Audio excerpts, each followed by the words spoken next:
Juste après donc cette parenthèse avec le préfet, messieurs, on revient ici pour parler à présent de biodiversité, de faune sauvage. Il n'y a pas si longtemps, on a célébré la journée mondiale de la vie sauvage, William Apollinaire Tchouki. Ouais. Vous avez eu l'occasion à plusieurs reprises de visiter le parc ou les parcs Pendiari, le complexe WAP en général, donc W, Arli et Pendiari. Est-ce qu'aujourd'hui, avec, on sait qu'il y a une situation sécuritaire un peu tendue dans le septentrion, à laquelle le Bénin offre une riposte à la hauteur donc, de la menace, est-ce que malgré tout ça, William, cette faune-là continue d'être sauvegardée?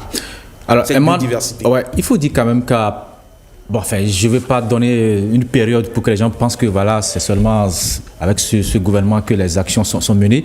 Mais quand un État fait quelque chose, il faut le dire. Avant 2016, il faut quand même montrer que nos parcs n'étaient pas aussi bien protégés. Ça, là, il faut le reconnaître. Et puis, avec la signature d'accord avec African Parks, on a quand même senti une certaine quiétude au niveau de ces parcs. Quand vous allez par exemple au niveau de la Pendiari, la distance de fuite entre vous et les animaux, elle s'est réduite. Et si vous permettez, William, sur ces images d'ailleurs qui sont qu'on va voir là, ce sont des images qui ont été filmées par les caméras de Bénin Télévision, de l'ORTB, notamment Patrick Benou qui a pris ces images qui sont en train de passer à l'antenne. Donc ce n'est pas forcément, ce n'est pas des images, on va dire, d'autres parcs, non, pas du tout. Ce sont les images du parc Pendiari filmées par Patrick Benou. Donc je tenais à faire cette précision parce que certains peuvent penser qu'on a pris des images d'autres parcs pour illustrer le parc Pendiari. Donc on a bien effectivement des lions, on a des éléphants, tout à fait. On a voilà, vous savez, on parle souvent des Big Five. Aujourd'hui au Bénin on en a 4. On a le lion, on a le léopard, on a je crois que c'est l'hippopotame, non oui c'est bien ça. Et puis les buffles. Les buffles, d'accord. Donc je disais que la distance de fuite entre les humains qui vont visiter ces animaux et nous, cette distance, elle est réduite. Vous pouvez être même à quelques mètres et voir ces animaux. L'autre chose encore, c'est l'effectif de ces animaux à l'intérieur de ces différents parcs. Que vous allez au niveau de la parc Pendiari ou même encore de la parc, du parc W, on sent quand même que l'effectif a augmenté. C'est vrai qu'avec la situation comment dirais-je, des terroristes à l'intérieur, au niveau de nos zones frontalières, qu'il y a une certaine problème qui perturbe un peu la quiétude de ces animaux. Mais je me dis, depuis quand même quelques années, on sent quand même une certaine paix au niveau de ces réserves animalières. Et pour moi, c'est quand même une chance pour nous, surtout qu'aujourd'hui, notre État veut promouvoir le tourisme. Cela permettra aux gens, peut-être des années à venir, de pouvoir venir visiter calmement ces animaux, surtout quand on va en Afrique de l'Est, en Afrique du Sud, Namibie, Australie, voilà, on sent quand même que c'est une activité très, très florissante. Pourquoi pas chez nous aussi au Bénin. Alors, Alain, l'État a consenti d'énormes ressources dans la protection de ces espaces-là, malheureusement mis à mal par les ennemis de la liberté, on préfère le dire ainsi. Est-ce qu'on a une idée à peu près aujourd'hui de l'état de cette biodiversité? Bon, on n'a pas, au niveau, à ma connaissance, des derniers chiffres. Donc, il y a eu un recensement qui avait été fait qui date de plus d'une décennie.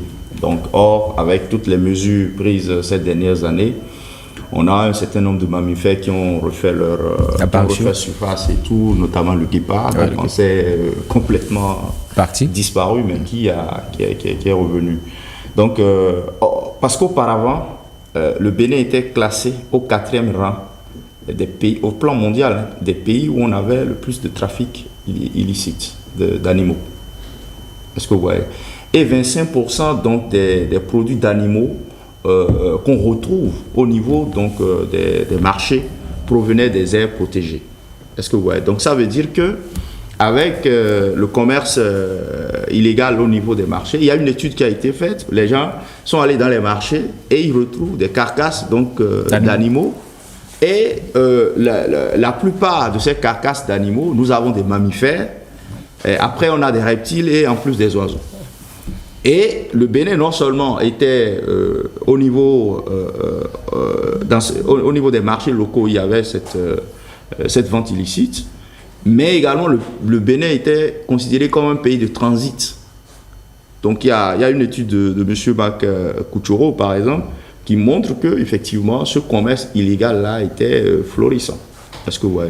Parce que justement, donc nos aires protégées, la sécurité n'était pas très renforcée. Donc les gens, le braconnage faisait que les gens, ils allaient tuer les animaux et venaient maintenant les vendre, donc ces carcasses d'animaux au niveau donc des différents marchés. Donc les gens, il suffit de sillonner les différents marchés. Quand on retrouve les carcasses d'animaux, là on sait que effectivement il y a un commerce, le commerce se développe. Donc aujourd'hui, la sécurisation de ces aires protégées dont vous avez parlé a permis donc de freiner un peu ce commerce-là. Mais ça continue encore. Il faut souhaiter que effectivement. Mais il y a eu des avancées en matière donc de criminalité faunique. On a vu comment nos tribunaux aujourd'hui poursuivent tous ces gens. On retrouve les gens avec les braconniers. Des braconniers. On retrouve des gens avec des sacs d'ivoire d'éléphant et qui sont régulièrement poursuivis au niveau donc, des tribunaux. Donc au-delà de ça, c'est vraiment de continuer à sensibiliser parce que en plus donc, du braconnage, vous avez parlé dans votre introduction de la dégradation de l'habitat donc de ces animaux-là qui concourent effectivement à la menace que nous avons donc au niveau donc de la faune. Donc maintenant aujourd'hui, je pense que malheureusement, William l'a dit tout à l'heure, avec le phénomène avec l'insécurité, ça fait que bon, tout le dispositif qui avait été mis en place est un peu mis à mal, mais il faut continuer aussi à sensibiliser les uns et les autres sur la nécessité vraiment de conserver. Parce que quand vous voyagez, vous voyez au bord de nos routes, les gens, ils vous proposent souvent ces animaux. Voilà, mais ça vient de quelque part. Et les gens en font leur commerce, mais en même temps, vous avez souvent des espèces menacées. Les gens ne savent pas que ces espèces-là sont menacées et donc continuent à faire le commerce. Et donc, même si on sait que la répression, la sanction a vraiment été renforcée, mais il faut continuer davantage aussi à éveiller la conscience environnementale sur la nécessité vraiment déjà faire connaître les espèces qui sont menacées. Vous avez vu tout le travail que fait par exemple par rapport aux tortues marines. Mais au-delà des tortues marines, nous avons le pangolin qui est là. Il y a aussi le lamantin d'Afrique que nous avons, qui est souvent voilà. Le Sitatonga qui est là. Donc toutes ces espèces là, qui sont menacées donc de distinction et d'extinction plutôt, il faut pouvoir donc faire connaître et sensibiliser les populations sur la nécessité vraiment de continuer à les protéger. Parce que d'ici là, ça va être des espèces que nous allons montrer au monde et qui vont intéresser les touristes parce que bon, il y a parmi ces espèces-là des espèces qu'on ne retrouve pas dans d'autres pays. Alors, William, Alain a commencé par parler tout à l'heure de ces initiatives porteuses d'espoir, des actions engagées donc par des ONG pour permettre de protéger un certain nombre de ressources, une certaine biodiversité. Il y a aussi d'autres actions menées par ceux qui gèrent aujourd'hui le parc avec la formation des rangers. Donc, ces personnes-là qui sont au front office dans la lutte ou dans la préservation de ces espaces. Ouais. C'est vrai qu'aujourd'hui, quand je prends par exemple African Parks, on dénombre quand même plusieurs centaines de ces rangers qui chaque jour surveillent de près ces animaux. Enfin, même si on ne peut pas surveiller à tous les niveaux, mais quand même, on sent quand même certaine sécurité au niveau de cette réserve.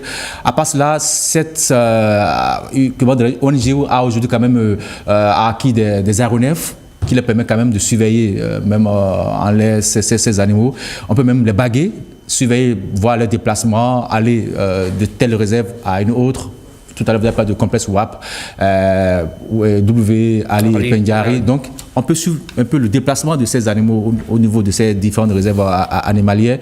Je me dis, cette quiétude retrouvée par ces animaux, c'est une chance pour nous, le Bénin.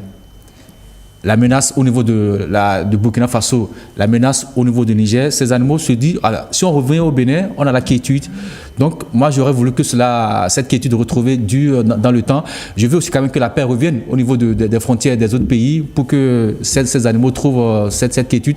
Parce que le déplacement des animaux d'un pays à un autre, c'est quand même ce qu'on veut. Si cela se fait aisément, on sentira quand même une population plus grande de ces animaux. Et puis voilà, cela c'est bien pour la biodiversité. Vous savez, les animaux nous donnent beaucoup de choses. À part ce qu'a dit Alain, on les tue, on les mange. Mais ces animaux, on peut en utiliser pour traiter des maladies. C'est ce que les gens ne savent pas. Ce n'est pas aller prélever beaucoup, mais on peut prendre un peu seulement pour traiter d'autres maux dont nous souffrons. Donc, c'est bien de les protéger pour le bien de l'humanité. Très bien. Allez, on a souhaité avoir sur ce plateau le point focal CITES, convention donc sur le commerce international des espèces de faune et de flore menacées d'extinction. Malheureusement, on n'a pas pu mettre la main sur lui.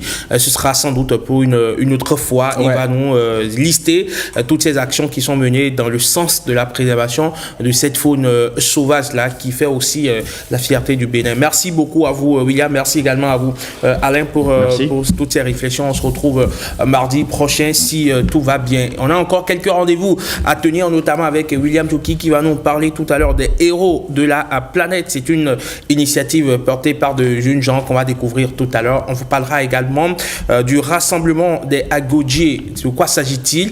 Je vous laisse tout le suspense en entier. Mais avant, on fait un petit break et on vous revient dans un peu plus de 2-3 minutes.